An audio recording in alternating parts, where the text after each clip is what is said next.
रोज का वचन। रोज के वचन में आपका स्वागत है।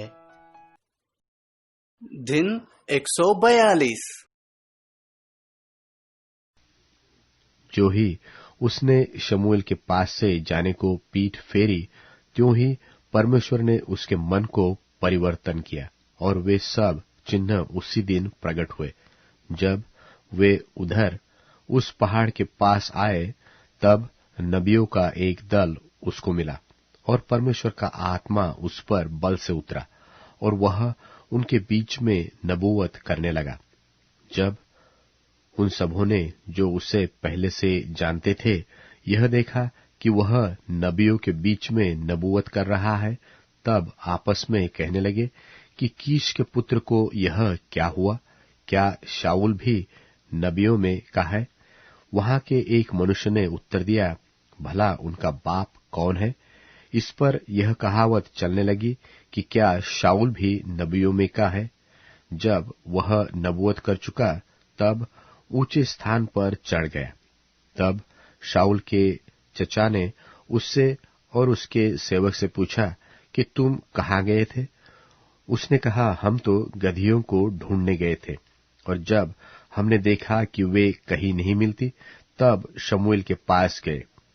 शाऊल के चचा ने कहा, मुझे बता दे कि शाऊल ने तुमसे क्या कहा।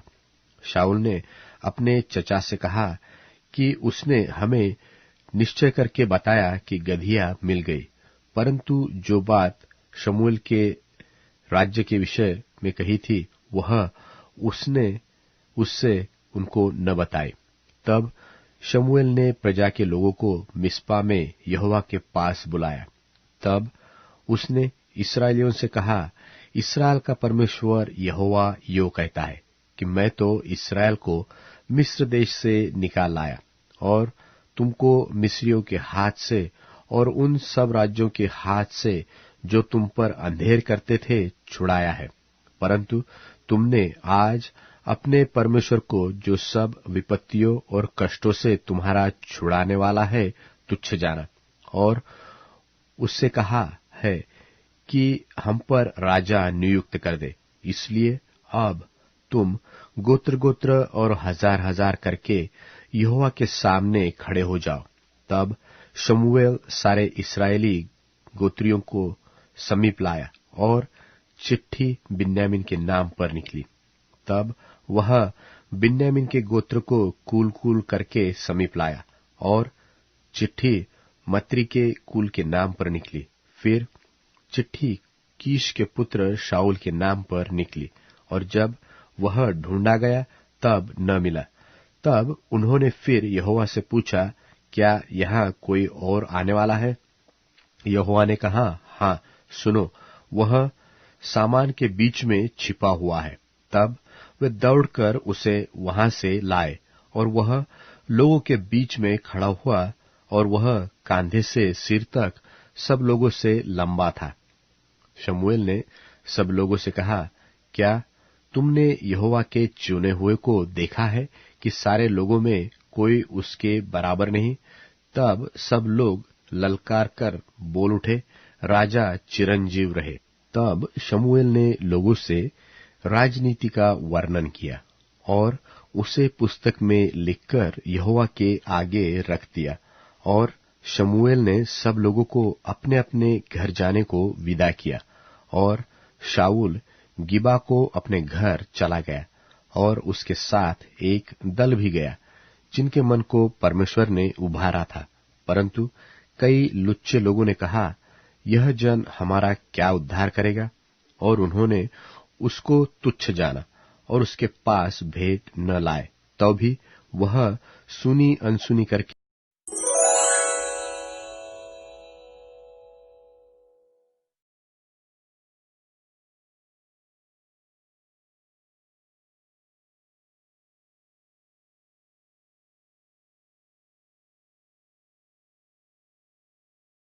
शमूएल भविष्यवक्ता की पहली पुस्तक अध्याय 11। शमूएल भविष्यवक्ता की पहली पुस्तक अध्याय 11। तब अम्मोनी नहाश ने चढ़ाई करके गिलाद के याबेश के विरुद्ध छावनी डाली, और याबेश के सब पुरुषों ने नहाश से कहा, हमसे वाचा बांध और हम तेरी अधीनता मान लेंगे। अम्मोनी नहाश ने उनसे कहा, मैं तुमसे वाचा इस शर्त पर बांधूंगा कि मैं तुम सबों की दाहिनी आंखें फोड़कर इसे सारे इस्राएल की नामधराई का कारण कर दूं। याबेश के वृद्ध लोगों ने उससे कहा, हमें 7 दिन का अवकाश दे, तब तक हम इस्राएल के सारे देश में दूत भेजेंगे, और यदि हमको कोई बचाने वाला न मिलेगा तो हम तेरे ही पास निकल आएंगे। दूतों ने शाऊल वाले गिबा में आकर लोगों को यह संदेश सुनाया, और सब लोग चिल्ला चिल्ला कर रोने लगे। और शाऊल बैलों के पीछे पीछे मैदान में चला आता था। और शाऊल ने पूछा, लोगों को क्या हुआ कि वे रोते हैं? उन्होंने याबेश के लोगों का संदेश उसे सुनाया। यह संदेश सुनते ही शाऊल पर परमेश्वर का आत्मा बल से उतरा, और उसका कोप बहुत भड़क उठा, और उसने एक जोड़ी बैल लेकर उसके टुकड़े टुकड़े काटे, और यह कहकर दूतों के हाथ से इस्राएल के सारे देश में कहला भेजा कि जो कोई आकर शाऊल और शमूएल के पीछे न हो लेगा, उनके बैलों से ऐसा ही किया जाएगा। तब यहोवा का भय लोगों में ऐसा समाया कि वे एक मन होकर निकल आए। तब उसने उन्हें बेजेक में गिन लिया, और इस्राएलियों के 3 लाख और यहूदियों के 30 लाख ठहरे। और उन्होंने उन दूतों में से जो आए थे कहा, तुम गिलाद में के याबेश के लोगों से यो कहो कि कल धूप तेज होने की घड़ी तक तुम छुटकारा पाओगे। तब दूतों ने जाकर याबेश के लोगों को संदेश दिया, और वे आनंदित हुए। तब याबेश के लोगों ने कहा, हम कल तुम्हारे पास निकल आएंगे, और जो कुछ तुमको अच्छा लगे वही हमसे करना। दूसरे दिन शाऊल ने लोगों के 3 दल किए, और उन्होंने रात के पिछले पहर में छावनी के बीच में आकर अम्मोनियों को मारा, और घाम के कड़े होने के समय तक ऐसे मारते रहे कि जो बच निकले वे यहाँ तक तितर बितर हुए कि 2 जन भी एक संग कहीं न रहे। तब लोग शमूएल से कहने लगे, जिन मनुष्यों ने कहा था कि क्या शाऊल हम पर राज्य करेगा, उनको लाओ कि हम उन्हें मार डालें। शाऊल ने कहा, आज के दिन कोई मार डाला न जाएगा, क्योंकि आज यहोवा ने इस्राएलियों को छुटकारा दिया है। तब शमूएल ने इस्राएलियों से कहा, आओ हम गिलगाल को चले और वहां राज्य को नए सिरे से स्थापित करें। तब सब लोग गिलगाल को चले, और वहां उन्होंने गिलगाल में यहोवा के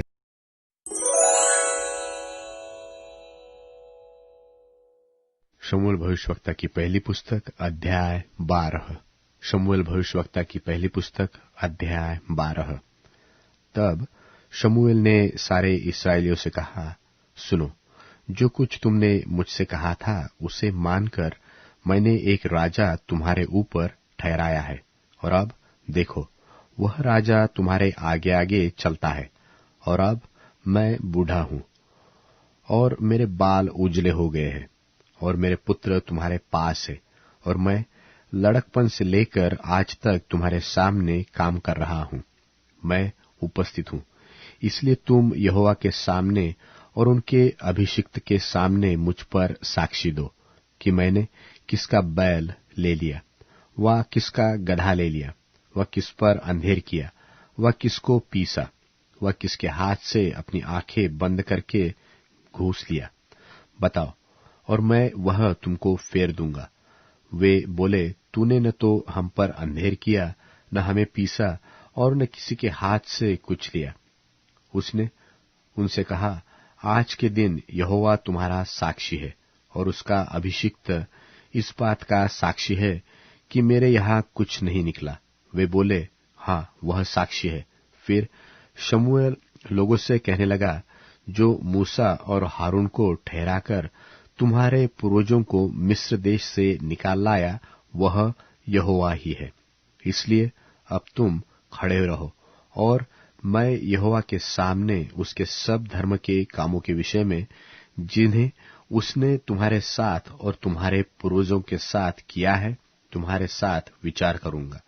याकूब मिस्र में गया और तुम्हारे पूर्वजों ने यहोवा की दोहाई दी। तब यहोवा ने मूसा और हारून को भेजा, और उन्होंने तुम्हारे पूर्वजों को मिस्र से निकाला और इस स्थान में बसाया। फिर जब वे अपने परमेश्वर यहोवा को भूल गए, तब उसने उन्हें हासोर के सेनापति सिसरा और पलिश्तियों और मोवाब के राजा के अधीन कर दिया, और वे उनसे लड़े। तब उन्होंने यहोवा की दोहाई देकर कहा, हमने यहोवा को त्याग कर और बाल देवताओं और अश्तोरेत देवियों की उपासना करके महापाप किया है। परंतु अब तू हमको हमारे शत्रुओं के हाथ से छुड़ा, तो हम तेरी उपासना करेंगे। इसलिए यहोवा ने यरूब्बाल, बदान, इप्तहा और शमूएल को भेजकर तुमको तुम्हारे चारों ओर के शत्रुओं के हाथ से छुड़ाया, और तुम निडर रहने लगे। और जब तुमने देखा कि अम्मोनियों का राजा नहाश हम पर चढ़ाई करता है, तब यद्यपि तुम्हारा परमेश्वर यहोवा तुम्हारा राजा था, तो भी तुमने मुझसे कहा, नहीं, हम पर एक राजा राज्य करेगा। अब उस राजा को देखो जिसे तुमने चुन लिया और जिसके लिए तुमने प्रार्थना की थी। देखो, यहोवा ने एक राजा तुम्हारे ऊपर नियुक्त कर दिया है। यदि तुम यहोवा का भय मानते, उसकी उपासना करते और उसकी बात सुनते रहो, और यहोवा की आज्ञा को टालकर उससे बलवा न करो, और तुम और वह जो तुम पर राजा हुआ है, दोनों अपने परमेश्वर यहोवा के पीछे पीछे चलने वाले बने रहो, तब तो भला होगा। परंतु यदि तुम यहोवा की बात न मानो और यहोवा की आज्ञा को टालकर उससे बलवा करो, तो यहोवा का हाथ जैसे तुम्हारे पुरखाओं के विरुद्ध हुआ, वैसे ही तुम्हारे भी विरुद्ध उठेगा। इसलिए अब तुम खड़े रहो और इस बड़े काम को देखो, जिससे यहोवा तुम्हारी आंखों के सामने करने पर है। आज क्या गेहूं की कटनी नहीं हो रही? मैं यहोवा को पुकारूंगा, और वह मेघ गरजाएगा और मेह बरसाएगा। तब तुम जान लोगे और देख भी लोगे कि तुमने राजा मांगकर यहोवा की दृष्टि में बहुत बड़ी बुराई की है। तब शमूएल ने यहोवा को पुकारा, और यहोवा ने उसी दिन मेघ गरजाया और मेह बरसाया, और सब लोग यहोवा से और शमूएल से अत्यंत डर गए। और सब लोगों ने शमूएल से कहा, अपने दासों के निमित्त अपने परमेश्वर यहोवा से प्रार्थना कर कि हम मर न जाए, क्योंकि हमने अपने सारे पापों से बढ़कर यह बुराई की है कि राजा मांगा है। शमूएल ने लोगों से कहा, डरो मत, तुमने यह सब बुराई तो की है, परंतु अब यहोवा के पीछे चलने से फिर मत मुड़ना, परंतु अपने संपूर्ण मन से उसकी उपासना करना और मत मुड़ना, नहीं तो ऐसी व्यर्थ वस्तुओं के पीछे चलने लगोगे जिससे न कुछ लाभ पहुंचेगा और न कुछ छुटकारा हो सकता है, क्योंकि वे सब व्यर्थ ही है। यहोवा तो अपने बड़े नाम के कारण अपनी प्रजा को न तजेगा, क्योंकि यहोवा ने तुम्हें अपनी ही इच्छा से अपनी प्रजा बनाया है। फिर यह मुझसे दूर हो कि मैं तुम्हारे लिए प्रार्थना करना छोड़कर यहोवा के विरुद्ध पापी ठहरूं। मैं तो तुम्हें अच्छा और सीधा मार्ग दिखाता रहूंगा। केवल इतना हो कि तुम लोग यहोवा का भय मानो और सच्चाई से अपने संपूर्ण मन के साथ उसकी उपासना करो, क्योंकि यह तो सोचो कि उसने तुम्हारे लिए कैसे बड़े बड़े काम किए हैं। परंतु यदि तुम बुराई करते ही रहोगे, तो तुम और तुम्हारा राजा दोनों के दोनों मिट जाओगे।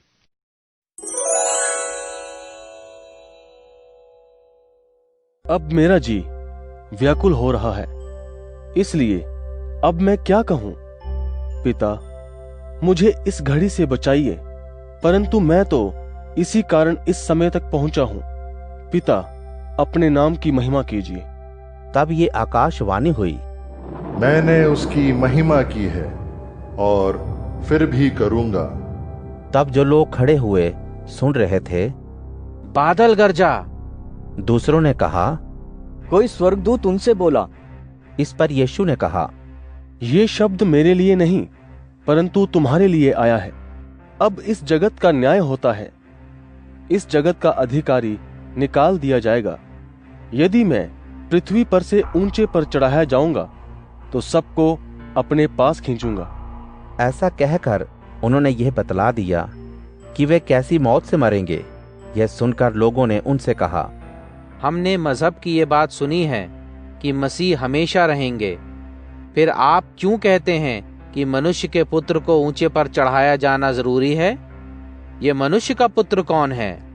यीशु ने उनसे कहा, ज्योति अब थोड़ी देर तक तुम्हारे बीच में है। जब तक ज्योति तुम्हारे साथ है तब तक चले चलो। ऐसा ना हो कि अंधकार तुम्हें आ घेरे। जो अंधकार में चलता है वो नहीं जानता कि किधर जाता है। जब तक ज्योति तुम्हारे साथ है, ज्योति पर विश्वास करो कि तुम ज्योति की संतान हो जाओ। ये बातें कहकर यीशु चले गए और उनसे छिपे रहे। यीशु ने उन लोगों के सामने इतने चिन्ह दिखाए तो भी उन लोगों ने उन पर विश्वास न किया, ताकि यशायाह भविष्यवक्ता का वह वचन पूरा हो जो उसने कहा, प्रभु, हमारे समाचार को किसने माना है और प्रभु का भुजबल किस पर प्रकट हुआ?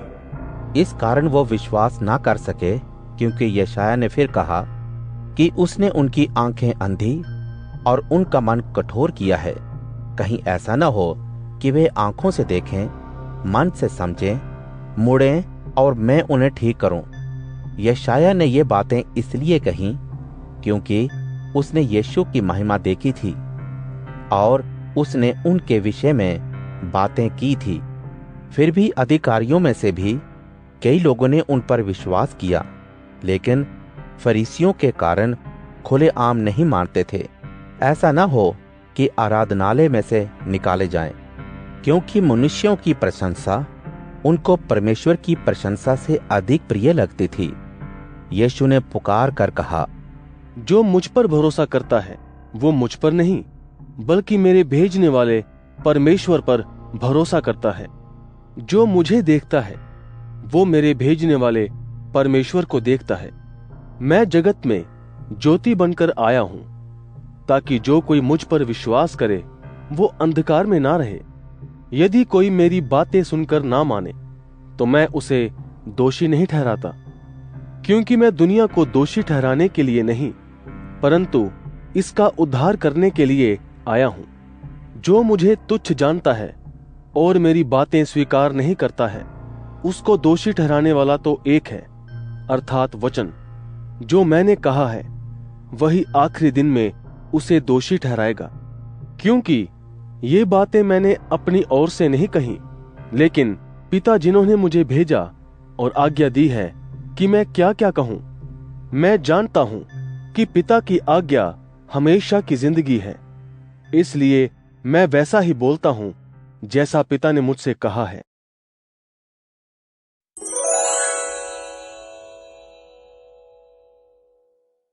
यूहन्ना अध्याय 13।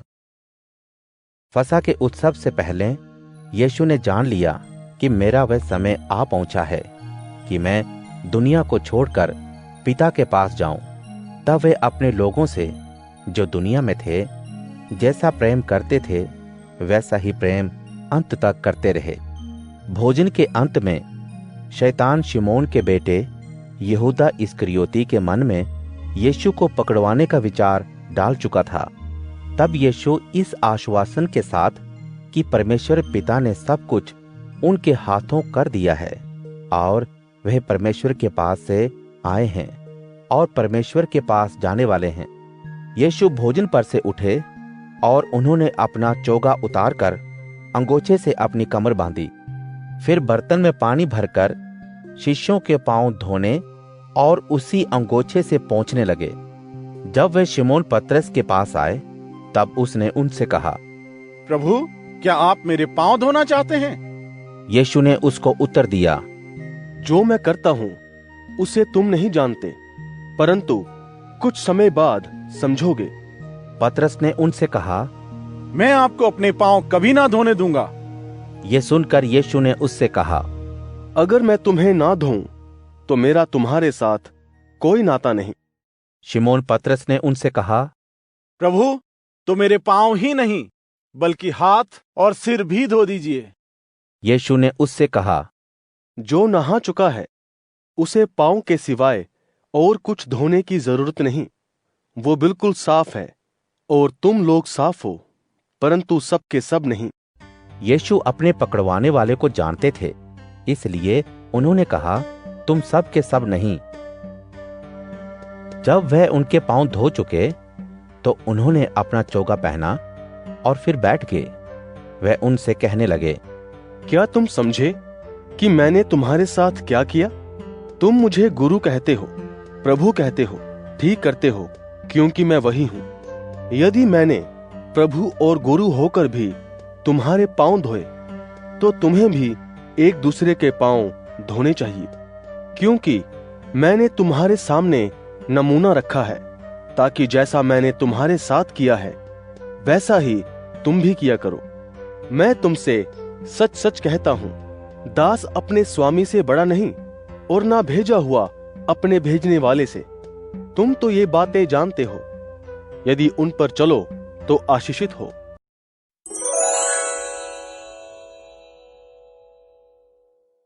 अध्याय 66। परमेश्वर के महान कार्यों के लिए स्तुति। हे सब देशों, परमेश्वर का जय जयकार करो, उसके नाम की महिमा का गान करो, उसके यशोगान को महिमा पूर्ण बनाओ। परमेश्वर से यह कहो, तेरे कार्य कितने भयप्रद हैं। तेरे असीम बल के कारण तेरे शत्रु तेरे सन्मुख घुटने टेकते हैं। समस्त देश तेरी आराधना करते हैं, वे तेरी स्तुति गाते, तेरे नाम की स्तुति गाते हैं। आओ और परमेश्वर के कार्यों को देखो। वह मनुष्यों के प्रति व्यवहार में भयप्रद है। उसने सागर को सूखी भूमि में बदल दिया। लोगों ने पैदल ही नदी पार की थी। वहां हम प्रभु में हर्षित हुए थे। वह अपनी शक्ति से सदा शासन करता है। उसकी आंखें राष्ट्रों का अवलोकन करती हैं, अतः विद्रोही गर्व से न फूलें। हे जातियों, हमारे परमेश्वर को धन्य कहो, उसकी स्तुति के स्वर को प्रसारित करो। उसने हमारे प्राणों को जीवित रखा और हमारे पैरों को फिसलने नहीं दिया। परमेश्वर, तूने हमें परखा, जैसे चांदी शुद्ध की जाती है वैसे तूने हमें शुद्ध किया। तूने हमें जाल में फंसाया, हमारी कमर पर दुख का भार रखा। तूने हमारे सिर को घुड़सवारों से कुचलवाया। हम अग्नि और जल के मध्य से गुजरे तो भी तूने हमें मुक्त स्थान में पहुंचाया।